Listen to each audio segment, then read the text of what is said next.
यानी क्या होता है, काटना।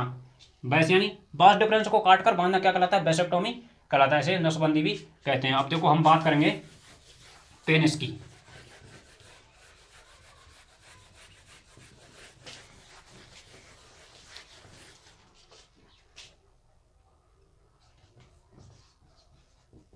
पेनिस, पेनिस यानी होता है दोस्तों सेसन। तो देखो जो सेसन होता है वो कोपुलेटरी ऑर्गन होता है। कैसा होता है, कोपुलेटरी ऑर्गन होता है, संभोग का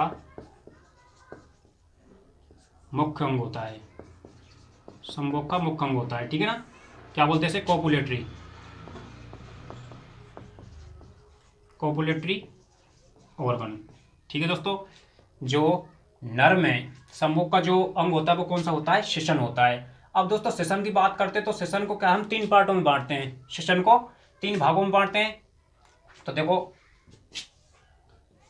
पहला है दोस्तों इसमें रूट, दूसरा है बॉडी, तीसरा है ग्लांस पेनिस, ग्लांस पेनिस, ठीक है ना, ग्लांस पेनिस। तो इसको तीन भागों में बांटते हैं सेशन को। यानी कि पहला पार्ट होता है निचले वाला रूट होता है, जो मध्य का भाग होता है उसे बॉडी बोलते हैं, और जो ऊपरी भाग होता है उसको बोलते हैं हम ग्लांस पेनिस बोलते हैं, ठीक है दोस्तों, सेशन मुंड बोलते हैं। तो देखो यानी कि सेशन में क्या पाए जाते हैं, कौन से ऊतक पाए जाते हैं, इरेक्टाइल, इरेक्टाइल टिश्यू पाए जाते हैं, इरेक्टाइल टिश्यू यानी कि उत्तेजित ऊतक, उत्तेजित ऊतक पाए जाते हैं, ठीक है ना, इरेक्टाइल टिश्यू पाए जाते हैं सेशन में। अब देखो अब बात करेंगे किसकी, इसमें एक संरचना पाई जाती है, यानी कि जो सेशन होता है इसमें एक संरचना पाई जाती है। तो देखो सेशन के मध्य भाग में, ठीक है ना, सेशन के, या ऐसे बोल सकते हैं कि जानवरों के सेशन में, सीधी सी भाषा में जानवरों के सेशन में, जानवरों के सेशन में एक ऐसा आकार की, ऐसा आकार की संरचना पाई जाती है जिसे सिग्मोइड फ्लेक्सर कहते हैं, ठीक है दोस्तों। जो जानवरों का जो सेशन होता है उसके बॉडी पार्ट में एक ऐसा आकार की संरचना पाई जाती है जिसे क्या बोलते हैं, हम सिग्मोइड फ्लेक्सर बोलते हैं, ठीक है ना। और देखो यह कुत्ते एवं घोड़े में अनुपस्थित होता है, यह कुत्ते एवं घोड़े में अनुपस्थित होता है। जो सिग्मोइड फ्लेक्सर होता है वो दोस्तों कुत्ते और घोड़े में एब्सेंट होता है। अब ये भी क्या है, दो प्रकार का होता है, ये भी दो प्रकार का होता है, सिग्मोइड फ्लेक्सर होता है वो दो प्रकार का होता है। एक तो होता है दोस्तों प्री स्क्रोटल, एक तो होता है प्री स्क्रोटल, प्री स्क्रोटल, एक होता है पोस्ट स्क्रोटल, पोस्ट स्क्रोटल। यानी कि जो प्री स्क्रोटल जो सिग्मोइड फ्लेक्सर पाया जाता है वो कौन कौन से जानवरों में पाया जाता है दोस्तों, वो पाया जाता है सुअर और ऊंट में पाया जाता है, सुअर और ऊंट में पाया जाता है, ठीक है ना। और जो पोस्ट जो स्क्रोटल पाया जाता है वो किस में पाया जाता है, बुल में पाया जाता है, रैम में पाया जाता है और बक में पाया जाता है, यानी सांड में पाया जाता है, ठीक है, नर भेड़ में पाया जाता है और बकरे में पाया जाता है, ठीक है दोस्तों। हम बात करें किसकी, सिग्मोइड फ्लेक्सर की बात करें। सिग्मोइड फ्लेक्सर क्या होता है, जानवरों के सेशन में पाए जाने वाला जो ऐसा आकार का घुमाव होता है उसके उसे क्या बोलते हैं, हम सिग्मोइड फ्लेक्सर बोलते हैं, ठीक है ना। और कुत्ते और घोड़े में यह अनुपस्थित होता है। और ये दो प्रकार का होता है, एक तो प्री स्क्रोटल होता है और एक होता है पोस्ट स्क्रोटल। जो प्री स्क्रोटल होता है वो सुअर और ऊंट में पाया जाता है, और जो पोस्ट स्क्रोटल होता है वो दोस्तों बुल, रैम और बक में पाया जाता है। तो ये तो हो गई दोस्तों सेशन की बात। अब देखो सेशन में कुछ और संरचनाएं पाई जाती हैं उनकी बात करेंगे।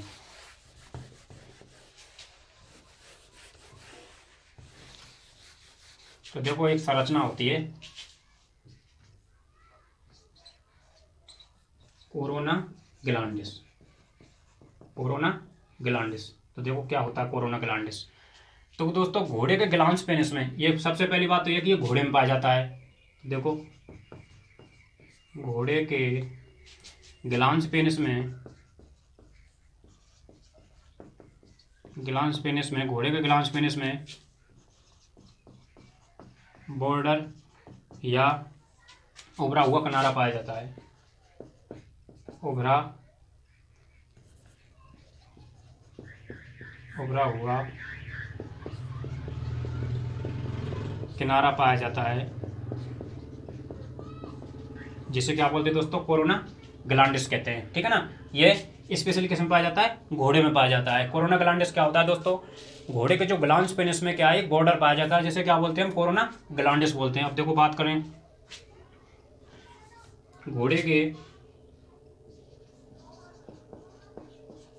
घोड़े के ग्लांस के नीचे एक गड्ढा होता है दोस्तों। ग्लांस के नीचे गड्ढा होता है, जिसे क्या बोलते हैं, फोसा ग्लैंडिस। यानी कि घोड़े के ग्लांस के नीचे एक गड्ढा होता है, जिसे क्या बोलते हैं हम, फोसा ग्लैंडिस कहते हैं। ठीक है ना। अब देखो घोड़े में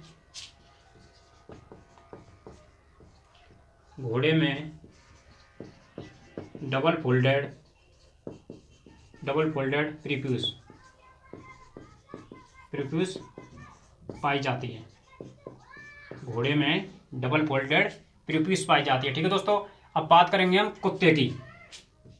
किसकी बात करेंगे, कुत्ते की। तो देखो कुत्ते के सेशन में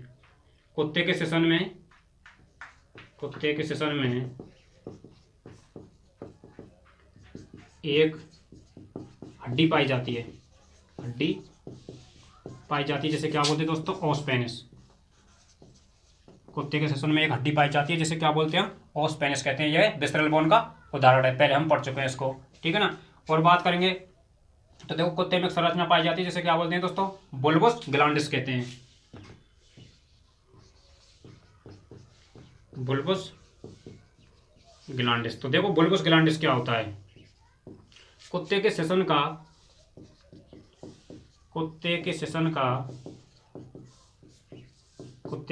का पिछला हिस्सा देख फूला हुआ होता है। पिछला हिस्सा अधिक फूला हुआ होता है। ठीक है ना।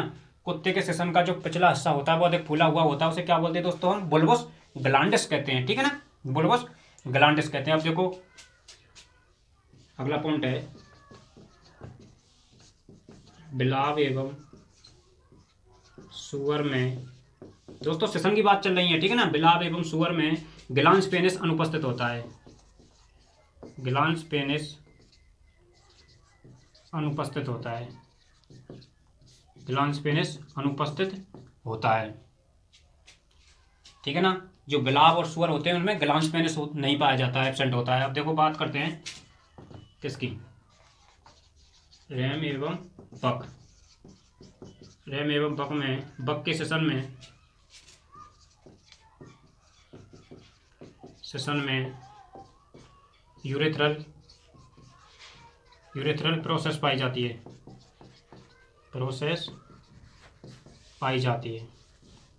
ये दोस्तों जो नर भेड़ होता है और बकरा होता है, उसके सेशन में क्या पाई जाती है, यूरेथ्रल प्रोसेस पाई जाती है। अब देखो अब आगे बात करेंगे,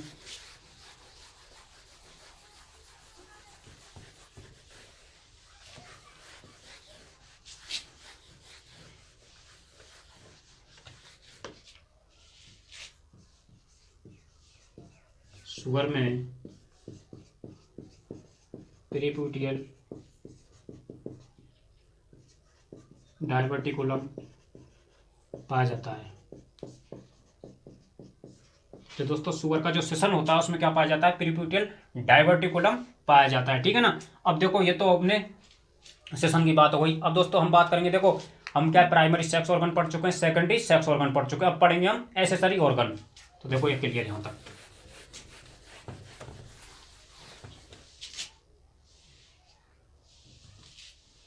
अपना दोस्तों अपना एक्सेसरी ऑर्गन,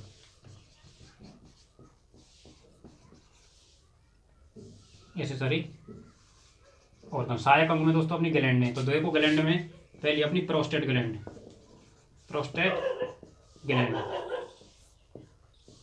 तो तो दोस्तों प्रोस्टेट ग्लैंड की बात करें तो इसका स्राव होता है वो किस में जाता है, मूत्र मार्ग में जाता है। इसका स्राव कहाँ जाता है, मूत्र मार्ग में जाता है। दोस्तों जो ग्रंथि होती है, ग्रंथियों का काम ही क्या होता है, स्राव करना किसी चीज का, ठीक है, श्रावण करना। और तो जो इसका स्राव होता है वो किस में जाता है, मूत्र मार्ग में जाता है। और क्या काम करता है देखो, और ये कैसा होता है, ये क्षारीय होता है, यह है क्षारीय प्रकृति का होता है, क्षारीय होता है, जो योनि की अम्लीयता को समाप्त करता है, ठीक है ना। जो प्रोस्टेट ग्रंथि होती है उसका जो स्राव होता है वो क्षारीय होता है। और क्या काम करता है, ये योनि की अम्लीयता को समाप्त करता है। और दोस्तों क्या काम है इसका, तो वीर्य की विशेष प्रकार की गंध के लिए कौन जिम्मेदार है दोस्तों, प्रोस्टेट ग्लैंड, ठीक है, जिम्मेदार है। चलो अब बात करेंगे, देखो कुत्ते में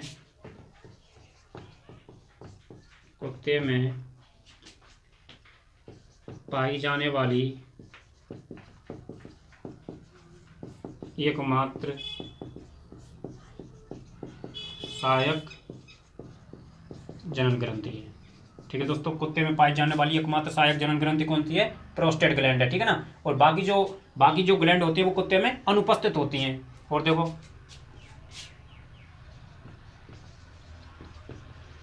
प्रोस्टेट ग्लैंड एकमात्र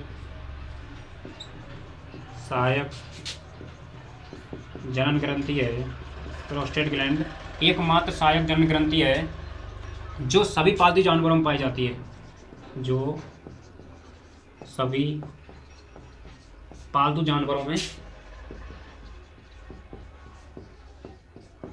पाई जाती है, सभी पालतू जानवरों में पाई जाती है, ठीक है दोस्तों। प्रोस्टेट ग्लैंड होती है वो सभी पाई जाती है। और यह एकमात्र सहायक जनन ग्रंथि है जो युग्म में नहीं पाई जाती, युग्म में नहीं पाई जाती, यानी कि ये क्या है, सिंगल होती है दोस्तों, एकल होती है, युग्म में नहीं पाई जाती है। और जो प्रोस्टेट ग्रंथि होती है वो मुर्गे में अनुपस्थित होती है, मुर्गे में यह अनुपस्थित होती है, ठीक है दोस्तों। हम बात करें किसकी, ग्लैंड की बात कर रहे हैं, एसेसरी ग्लैंड की, ठीक है। तो हम बात करें किसकी, प्रोस्टेट ग्रंथि की। जो प्रोस्टेट ग्रंथि का जो स्राव होता है वो मूत्र मार्ग में जाता है। और उसका जो स्राव होता है वो कैसी प्रकृति का होता है, क्षारीय प्रवृत्ति का होता है, जो क्या करता है, योनि की अम्लीयता को समाप्त करता है। और जो वीर्य में जो विशेष प्रकार की गंध आती है उसके लिए कौन जिम्मेदार होता है दोस्तों, प्रोस्टेट ग्रंथि का स्राव ही होता है, ठीक है। और जो प्रोस्टेट ग्रंथि होती है वो एकमात्र ऐसी सहायक जनन ग्रंथि होती है जो कुत्ते में पाई जाती है, बाकी सभी कुत्ते में अनुपस्थित होती हैं। और बात करते हैं प्रोस्टेट की, तो दोस्तों ये सभी पालतू जानवरों में पाई जाती है। और ये पाई जाती है कैसी होती है, सिंगल होती है, युग्म में नहीं पाई जाती। देखो अब आगे बात करेंगे हम किसकी दोस्तों, सेमी बल्बो यूरेथ्रल की बात करेंगे, ठीक है। तो देखो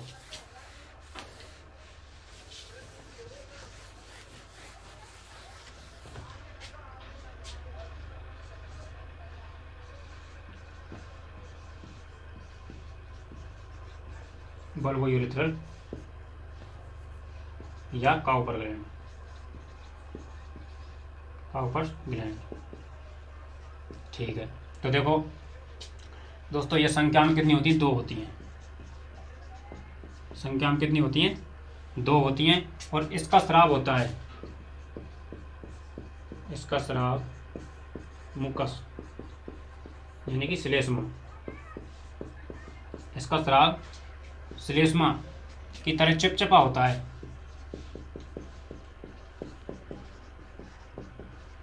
चिपचिपा होता है, ठीक है ना। इसका स्राव होता है वो कैसा होता है, जैसे मुकस होती है उसकी तरह क्या है, चिपचिपा होता है। और कुत्ते और मुर्गे में यह अनुपस्थित होती है, कुत्ते व मुर्गे में यह अनुपस्थित होती है। ठीक है दोस्तों, हम बात कर रहे हैं किसकी, बल्बो यूरेथ्रल या काउपर ग्लैंड की। संख्या में 2 होती है दोस्तों। जो इसका स्राव होता है वो कैसा होता है, मुकस की तरह चिकना होता है, चिपचिपा होता है। ठीक है, और मुर्गे और कुत्ते में यह अनुपस्थित होती है। अब बात करेंगे दोस्तों अपनी सेमिनल वेसिकल की। तीसरी मित्रों, सेमिनल वेसिकल, जिससे क्या बोलते हैं, शुक्राशय। तो देखो, जो शुक्राशय होती है दोस्तों, ये घोड़े में कैसी होती है, घोड़े में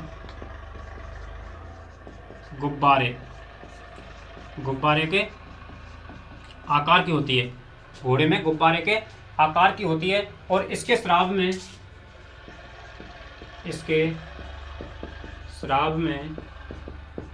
1% फ्रक्टोज व सिट्रिक अम्ल पाया जाता है, सिट्रिक अम्ल पाया जाता है। ठीक है दोस्तों, जो सेमिनल वेसिकल होती है उसके स्राव में 1% फ्रक्टोज और सिट्रिक अम्ल पाया जाता है। और देखो क्या काम करता है, शुक्राशय के स्राव का मुख्य कार्य है, देखो शुक्राशय के स्राव का मुख्य कार्य क्या होता है दोस्तों, इसका मुख्य कार्य होता है शुक्राणुओं की गतिशीलता बनाए रखना, शुक्राणुओं की गतिशीलता यानी कि मोटिलिटी। ठीक है ना, मोटिलिटी बनाए रखना, मोटिलिटी बनाए रखना और वीर्य की मात्रा को बढ़ाना, और वीर्य की मात्रा को बढ़ाना। ठीक है दोस्तों, मुर्गे में यह अनुपस्थित होती है, मुर्गे में यह अनुपस्थित होती है, मुर्गे में अनुपस्थित होती है। कुत्ते बिलाव में अनुपस्थित होती है, कुत्ते और बिलाव में अनुपस्थित होती है। ठीक है दोस्तों, हम बात कर रहे हैं किसकी, सेमिनल वेसिकल की, जो अपनी तीसरी सहायक जनन ग्रंथि है दोस्तों। घोड़े में यह गुब्बारे के आकार की होती है। और देखो इसके स्राव में 1% फ्रक्टोज एवं सिट्रिक अम्ल पाया जाता है। और जो इसका मुख्य कार्य होता है वो क्या काम करता है, शुक्राणु को क्या गतिशीलता बनाए रखना, यानी कि जो फ्रक्टोज होता है वो कैसे ऊर्जा प्रदान करता है। तो ये क्या है, शुक्राणु की गतिशीलता बनाए रखना और वीर्य के निर्माण में सहायक होती है। ठीक है, और मुर्गे में ये अनुपस्थित होती है और कुत्ते एवं बिलाव में भी एब्सेंट होती है। अब दोस्तों हम बात करते हैं कुछ, तो देखो अभी बात करेंगे हम किसकी, वीर्य एवं उसके स्रोत, वीर्य एवं उसके स्रोत। तो दोस्तों, तो देखो जो सीमन होता है, सीमन किस किस से मिलकर बना होता है, एक तो स्पर्म, स्पर्म, ठीक है ना, क्या बोलते हैं, शुक्राणु। वीर्य किस किस से मिलकर बना होता है, एक तो स्पर्म और सेमिनल प्लाज्मा, सेमिनल प्लाज्मा से मिलकर बना होता है। तो दोस्तों जो स्पर्म का निर्माण होता है वो तो किसमें होता है, ब्रडशर्म होता है, टेस्टिज में होता है। और सेमिनल प्लाज्मा का जो निर्माण होता है वो किससे होता है, देखो सहायक, एक तो होता है एपिडिडाइमिस से, एपिडिडाइमिस से होता है, और सहायक जनन ग्रंथि, सहायक जनन ग्रंथि जैसे कि